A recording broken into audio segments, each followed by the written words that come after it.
أما بعد فأعوذ بالله من الشيطان الرجيم بسم الله الرحمن الرحيم كل نفس ذائقة الموت وقال الله تعالى ويبقى وجه ربك ذو الجلال والإكرام وقال النبي صلى الله عليه وسلم الموت جسر يوصل الحبيب إلى الحبيب أو كما قال عليه الصلاة والسلام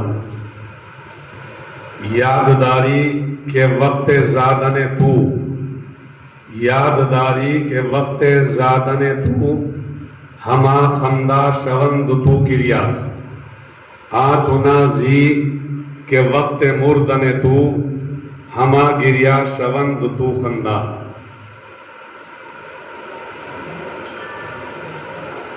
بچھڑا کچھ اس ادا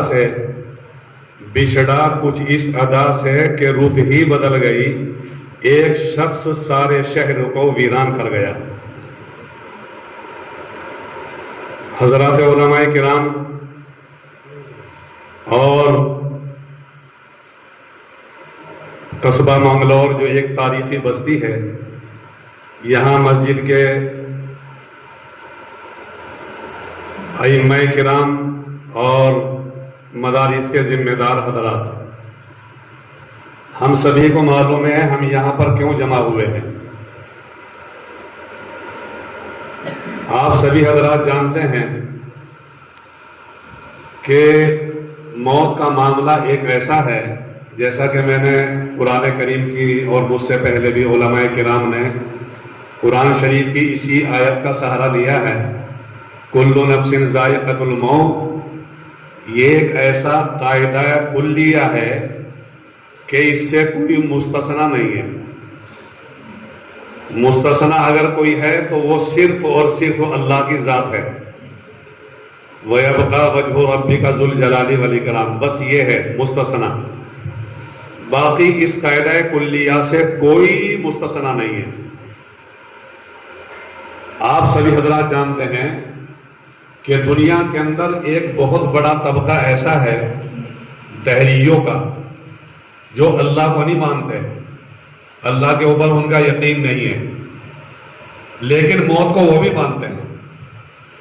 موت کے اوپر ان کا بھی یقین ہے کہ مرنا ہے اور یہ دنیا چھوڑنی ہے.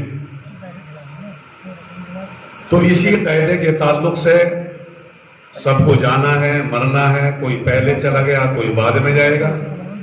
اگر باقی رہنے والی ذات کوئی ہوتی تو اللہ کے محبوب حضرت محمد مصطفیٰ صلی اللہ علیہ وسلم کی ذات آخر ہوتی، لیکن وہ بھی چلے گئے وقت پر، وہ بھی دنیا کو چھوڑ کر کے تشریف لے گئے.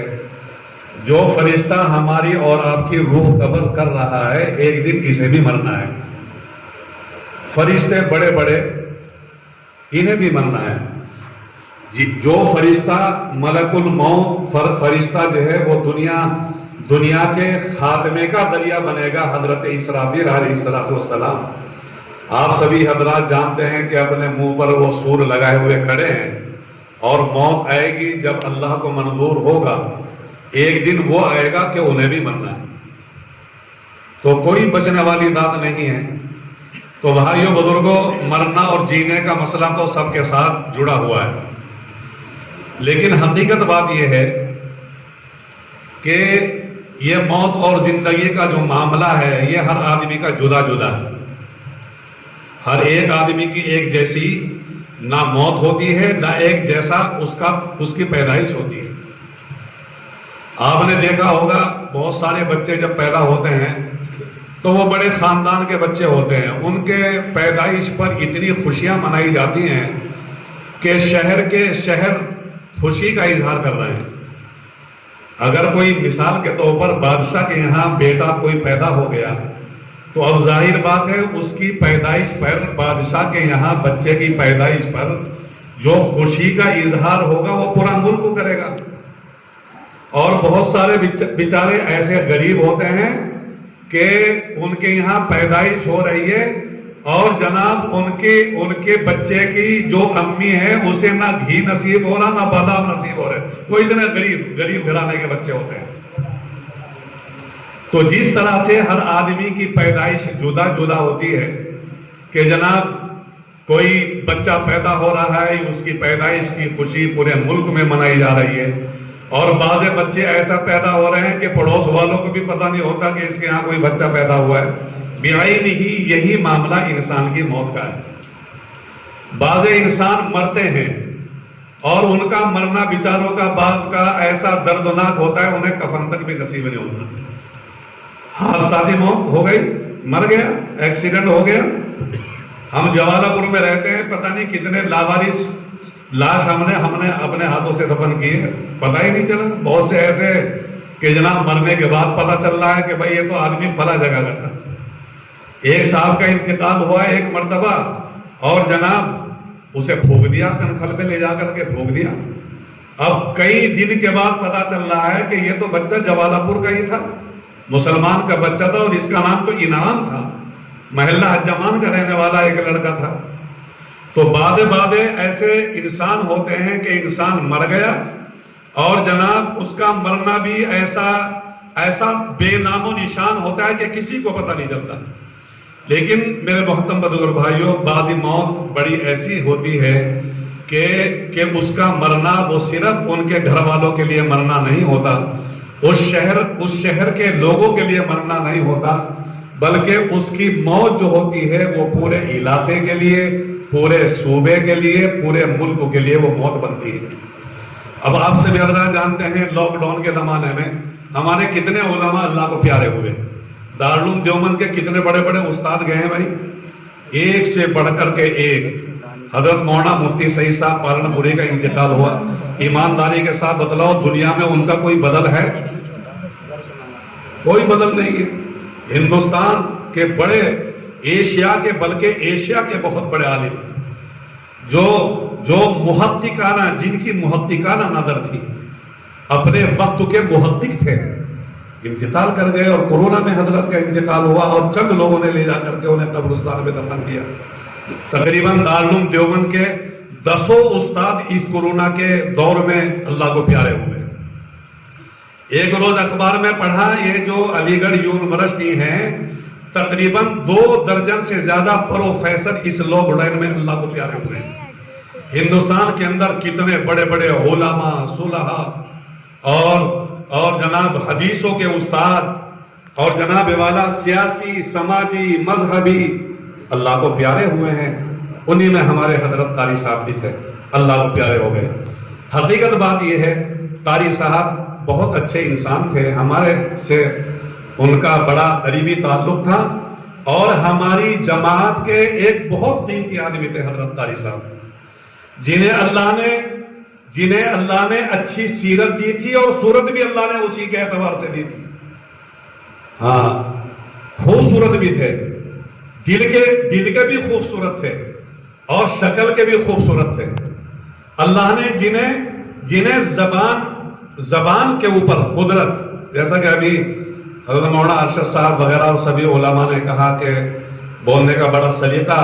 ایک مرتبہ جوالہ پور میں ایک پروگرام تھا، پتہ نہیں کس چیز کا پروگرام تھا، میں نے کیا، وہاں علاقے کے لوگوں کو جوڑا، تو قاری صاحب کو بلایا، ہم سب لوگ تھے وہاں، حضرت قاری صاحب، شمیم صاحب، مولانا ارشد صاحب اور مارٹجی مولانا نسیم صاحب۔ اصلاح معاشرہ کے تعلق سے غالباً کوئی پروگرام تھا یا کیا تھا، تو یہ بھی تشریف لے گئے، اور جناب انہوں نے چند منٹ کی جو تقریر وہاں کری، حقیقت بات یہ ہے، ایمانداری کی بات یہ ہے، انہیں کافی دنوں تک لوگوں نے یاد کیا، اور مجھ سے بہت لوگوں نے معلوم کیا وہ کون صاحب تھے، وہ جو انہوں نے تقریر کری ہے وہ کون صاحب تھے، مطلب وہ منگلور کے رہنے والے تھے، ایک مدرسے کے ذمہ دار۔ تو اللہ نے جنہیں سیرت بھی اچھی دی، صورت بھی اچھی دی، اللہ نے زبان بھی اچھی دی اور قلم بھی اچھا دیا۔ بہت سی مرتبہ جو ہے وہ اتنا بہترین مضمون لکھتے تھے، جمعیت کا کوئی پروگرام ہوا اور جناب اس کے اوپر جناب مضمون نگاری اور بڑھیا مضمون بنا کر کے ایسے اخبارات میں دیا کرتے تھے کہ ہم لوگ بھی اشش کرتے تھے، مگر ماشاءاللہ باوجود اس کے کہ یہ شخص عالم نہیں ہے، صرف وہ قاری ہے، لیکن اس کے باوجود اللہ نے اس شخص کو بہت سارے خوبیوں سے اور کمالات سے نوازا ہے۔ حضرت قاری صاحب ہمارے درمیان میں نہیں ہیں، اور تقریر کرنے کا کوئی یہ موقع ہے بھی نہیں، کہاں، یہ تو ہم سب اہل علم کی مجلس ہے، اور پھر نماز کا بھی مسئلہ ہے، نمازیں بھی پڑھانی ہے، تو حقیقت بات یہ ہے کہ قاری صاحب کے جانے سے ہم سب کو دکھ ہوا ہے. ہم سب جو ہے انہیں ایک لمبی مدت تک یاد کریں گے. اور جیسا کہ میں نے ایک شعر کہا تھا، شاعر نے کہا ہے، اے انسان تجھے معلوم ہے جب تو دنیا میں آ رہا تھا تیری پیدائش کے وقت میں تو رو رہا تھا لیکن ساری دنیا ہنس رہی تھی. اب دنیا میں رہ کر کے ایسی زندگی گزار لے کہ جب تیرے جانے کا وقت دنیا سے ہو تو دنیا رو رہی ہو اور تو خوشی خوشی اللہ کے یہاں جا رہا ہو. حضرت قاری صاحب کی زندگی اور موت کا معاملہ اسی طرح کا ہے. حقیقت بات یہ ہے کہ ان کے مرنے کے بعد میں، انتقال کے بعد میں لوگوں نے انہیں بڑی عقیدت سے انہیں یاد کیا ہے بہت. اور جناب سوشل میڈیا پر وہ بہت دور دور تک انہیں مطلب وہ لوگوں نے انہیں جانا بھی ہے ان کے موت کے تعلق سے، اور جناب انہیں ان کے بارے میں فون بھی آئے ہیں. تو حقیقت بات یہ ہے کہ ایسے لوگوں کا مرنا کوئی مرنا نہیں ہوتا. بڑی لمبی مدت تک ایسے لوگوں کو یاد کیا جاتا ہے. یقیناً ہم سب لوگ جو ہے ان کے لیے مزید دعا کریں، اللہ ان کے درجات کو بلند فرمائے. اس وقت بھی ہم سب نے ان کے لیے دعائے مغفرت کری، اللہ ان کے درجات کو بلند فرمائے. اور آخر میں صرف بس اسی بات پر اپنی بات کو میں ختم کرتا ہوں کہ یہ ادارہ اور مدرسہ جو ہے یہ ان کی یادگار ہے، یہ ان کی نشانی ہے. اس لیے جو اب ان کے اخلاق ہے یہ ان کی ذمہ داری بنتی ہے کہ ان کی اس یادگار کو، ان کی اس نشانی کو نہ مٹنے دیں، اور اس کے بقا اور اس کے تحفظ کے لیے جتنی بھی کوشش ہو سکتی ہو بہرحال وہ کوشش انہیں کرنی ہے. اور ہم سب لوگ وہ پورے ضلع کے حضرات یہاں پر موجود ہیں، علماء ہیں اور مسجدوں کے ائمہ ہیں، ہم سب لوگ جو ہے دل و جان سے انشاءاللہ آپ کے لیے، آپ کے ساتھ ہیں. مدرسے کی تعمیر و ترقی کے لیے، اس کی بقا کے لیے جس چیز کی ضرورت پڑے گی انشاءاللہ ہم لوگ بھی ہر اعتبار سے آپ کے لیے. ان کے بھائی ہیں، شمیم بھائی ہیں ماشاءاللہ، وہ بڑے فکر مند ہیں ان کے بھائی. اسی طرح سے ان کے والد صاحب ہیں، بیچارے بیمار ہیں، بوڑھے ہیں. اب ایک والد بوڑھے باپ کے لیے کتنا بڑا حادثہ ہوتا ہے کہ جوان بیٹے کے کندھے کو، جنازے کو کندھا دے کر کے قبرستان میں ایک بوڑھا باپ اپنے بیٹے کو لے جا کر کے دفن کر رہا ہو. حقیقت بات یہ ہے کہ اسے کوئی نہیں بتا سکتا، یہ بہت بڑا حادثہ ہوتا ہے. ماں باپ کے لیے، ان کے گھر والوں کے لیے بھی حادثہ ہے، ہم سب کے لیے حادثہ ہے. اللہ ان کی مغفرت فرمائے اور اللہ ان کے درجات کو بلند فرمائے.